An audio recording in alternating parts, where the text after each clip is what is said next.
بسم الله الرحمن الرحيم والحمد لله رب العالمين وأفضل الصلاة وأزكى التسليم على المبعوث رحمة للعالمين. اللهم علمنا ما ينفعنا وانفعنا بما علمتنا وزدنا علما. أما بعد. Donc bienvenue dans cette série de podcasts qui portera bi'idhnillahi ta'ala sur les noms d'Allah tabaraka wa ta'ala et les attributs divins. Et donc pour commencer cette série de podcasts, on va commencer par les deux noms de Ar-Rahman et Ar-Rahim, qu'on traduit souvent par le tout miséricordieux et le très miséricordieux. Ces deux noms dérivent du terme Ar-Rahma, donc qui signifie la miséricorde dans le sens de la compassion et également dans le sens de la clémence. Et donc si ces deux noms sont relativement proches dans leur signification, puisque tous les deux sont en rapport avec la miséricorde d'Allah tabaraka wa ta'ala, il n'en demeure pas moins qu'il existe quelques subtiles différences entre ces deux noms. La première des différences, c'est que le nom de Ar-Rahman implique plus d'extension. Il a une valeur plus intensive que le nom de Ar-Rahim. On dit qu'il est ashaddu mubalaghatan par rapport au nom de Ar-Rahim. Et la deuxième des différences, c'est dans la portée de la miséricorde.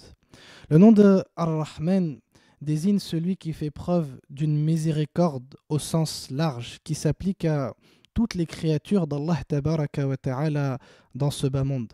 Qu'il s'agisse des humains, des croyants comme des mécréants, des djinns, des animaux ou de toute autre créature qu'Allah tabaraka wa ta'ala a créée. Et c'est dans ce sens qu'Allah subhanahu wa ta'ala a dit dans le Coran al-Karim, c'est lui qui a créé les cieux et la terre et tout ce qui existe entre eux en 6 jours, puis il s'est établi sur le trône. Ar-Rahman, le tout miséricordieux, interroge à ce sujet qui est bien informé. Et quant au nom de Ar-Rahim, il désigne celui qui fait preuve de miséricorde à l'égard des croyants. Et c'est en ce sens qu'Allah tabaraka wa ta'ala a dit wa kana bil mu'minina rahima, et il est rahim, il est très miséricordieux envers les croyants. Et c'est d'ailleurs la raison pour laquelle souvent dans le Coran al-Karim on va retrouver le nom de Ar-Rahim qui va être associé à des noms tels que le pardonneur, le rédempteur, l'aimant, le compatissant et ainsi de suite. Et le nom de Ar-Rahman, selon certains décomptes, on le retrouve dans le Coran al-Karim à 57 reprises. Et quant à celui de Ar-Rahim, on le retrouve à 114 reprises. Tout ceci en dehors donc de la Basmala qui débute chacune des sourates à l'exception de sourate At-Tawbah. Et comme le disait Ibn al-Qayyim, rahimahullah, il suffirait à Allah tabaraka wa ta'ala de propager une trace parmi les traces du nom de Ar-Rahman pour répandre le bien sur les habitants de la terre, pour répandre le bien sur l'ensemble des pays, pour revivifier avec les serviteurs, et il suffirait de les priver d'une seule trace du nom de Ar-Rahman pour répandre le mal sur terre. Et si Allah tabaraka wa ta'ala s'est qualifié de Ar-Rahman, tout miséricordieux, de Ar-Rahim, très miséricordieux, c'est notamment parce que sa miséricorde se manifeste de façon indénombrable et sous une multitude de formes. Qu'il s'agisse de sa miséricorde dans ce bas monde comme dans l'au-delà. Avant toute chose, la miséricorde d'Allah tabaraka wa ta'ala se manifeste à travers la création des cieux et de la terre, à travers l'alternance du jour et de la nuit, à travers la création du soleil qui nous illumine le jour, à travers la création de la lune qui nous illumine la nuit. Allah tabaraka wa ta'ala a dit dans le Coran al-Karim, c'est par miséricorde de sa part qu'il a créé pour vous la nuit et le jour, afin de vous reposer durant la nuit et afin de chercher ses provisions durant le jour et afin que vous soyez reconnaissants. Et en réalité, la miséricorde d'Allah tabaraka wa ta'ala se manifeste à travers toute sa création, à travers même notre propre personne. La miséricorde d'Allah tabaraka wa ta'ala se manifeste également entre les créatures. Si Allah subhanahu wa ta'ala fait preuve de miséricorde envers ses créatures, envers ses serviteurs, s'il s'est qualifié du tout miséricordieux, du très miséricordieux, c'est aussi pour nous enseigner cette qualité de la rahma, cette qualité de la miséricorde dans nos relations avec nos semblables, de sorte à ce que le riche fasse preuve de miséricorde envers le pauvre, que le savant fasse preuve de miséricorde envers l'ignorant, que le fort fasse preuve de miséricorde envers le faible. Il est rapporté que le prophète sallallahu alayhi wa sallam a dit « Celui qui fait preuve de miséricorde, alors le tout miséricordieux fera preuve de miséricorde envers eux. Faites preuve de miséricorde envers les habitants de cette terre et vous recevrez la miséricorde de celui qui est dans les cieux. » La miséricorde d'Allah tabaraka wa ta'ala se manifeste également dans l'au-delà, le jour de la résurrection, lorsque Allah tabaraka wa ta'ala permettra à ses serviteurs d'entrer au paradis. Et certains pensent que s'ils vont rentrer au paradis, c'est grâce à leurs actions. Eh bien, certainement pas. Bien évidemment, il faut œuvrer, il faut agir pour mériter d'entrer au paradis. Mais si tu y rentres, eh bien, sache que c'est uniquement grâce à la miséricorde d'Allah tabaraka wa ta'ala.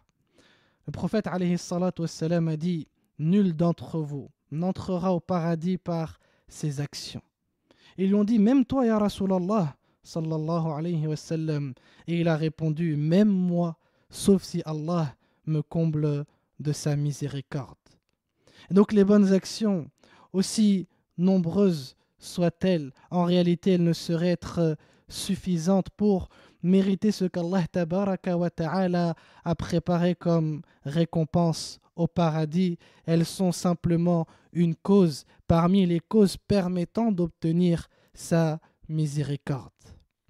Et si Allah tabaraka wa ta'ala s'est qualifié de Ar-Rahim, de Ar-Rahman, c'est également parce que sa miséricorde est au-dessus de toute chose, qu'elle est unique, qu'elle ne connaît nul semblable, nul égal, nul analogue.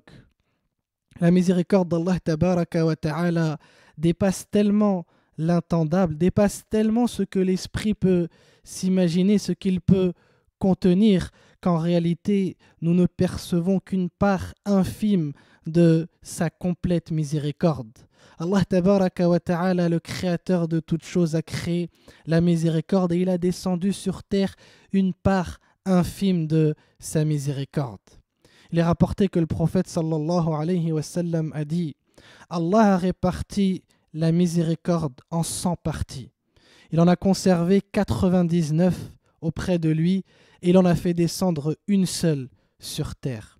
Et c'est grâce à cette seule partie de sa miséricorde que les créatures font preuve de miséricorde les unes envers les autres, au point où la bête soulève sa patte de peur d'écraser son petit. Et quand on voit aujourd'hui la miséricorde qu'une mère peut avoir envers son enfant, tout l'amour qu'elle peut lui porter, toute la compassion, toute l'empathie qu'elle peut adresser à l'égard de son enfant, eh bien sachez qu'en réalité, ceci n'est rien comparé à la miséricorde d'Allah tabaraka wa ta'ala. Il est rapporté d'après Omar ibn al-Khattab radiyallahu anhu qu'on amenait un jour des captifs au prophète sallallahu alayhi wa sallam. Et parmi eux se trouvait une femme qui cherchait son enfant. Et aussitôt que cette femme a trouvé son enfant parmi les captifs, elle l'a pris et elle l'a serré très fort contre son ventre et elle l'a allaité. Et là, devant cette scène, le prophète sallallahu alayhi wa sallam a dit aux compagnons radiyallahu anhum, pensez-vous que cette femme irait jeter son enfant dans le feu? Ils lui ont dit non, par Allah ya Rasulallah, jamais cette femme pourrait jeter son enfant dans le feu.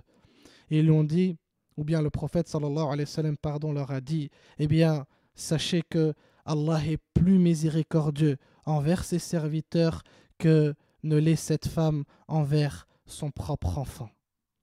Et non seulement la miséricorde d'Allah tabaraka wa ta'ala est immense, mais elle se répand à tout le monde dans ce bas monde.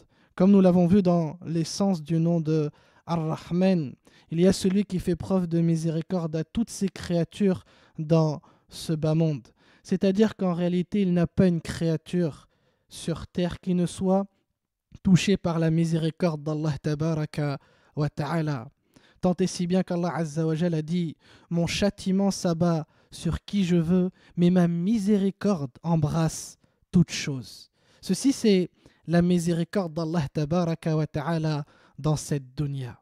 Mais pour obtenir la miséricorde d'Allah tabaraka wa ta'ala dans l'au-delà, eh bien, écoutons la suite du verset. Dans la suite du verset, Allah subhanahu wa ta'ala dit « Je la prescrirai en parlant de sa miséricorde à ceux qui me craignent, à ceux qui s'acquittent de la zakat et à ceux qui ont foi en nos signes. Ainsi, quiconque veut bénéficier de la miséricorde d'Ar-Rahman, de la miséricorde d'Ar-Rahim, que ça soit dans ce bas monde comme dans l'au-delà, eh bien, qu'il redouble de piété en s'acquittant de ses obligations, en s'écartant des péchés, qu'il purifie ses biens à travers des aumônes et en s'acquittant de sa zakat, qu'il croit fermement, sans l'ombre d'un doute, à ce avec quoi est venu notre prophète et bien-aimé Muhammad sallallahu alayhi wa sallam. Qu'Allah tabaraka wa ta'ala nous comble de sa miséricorde dans ce bas monde et dans l'au-delà et qu'il nous mette dans la voie qui nous conduira à l'obtention de sa miséricorde. Wa sallallahu wa sallim wa barik ala nabiyyina Muhammad wa ala alihi wa sahabatihi ajma'in. Subhana rabbika rabbil izzati amma yasifun wa salamun ala al-mursalin walhamdulillahi rabbil alamin.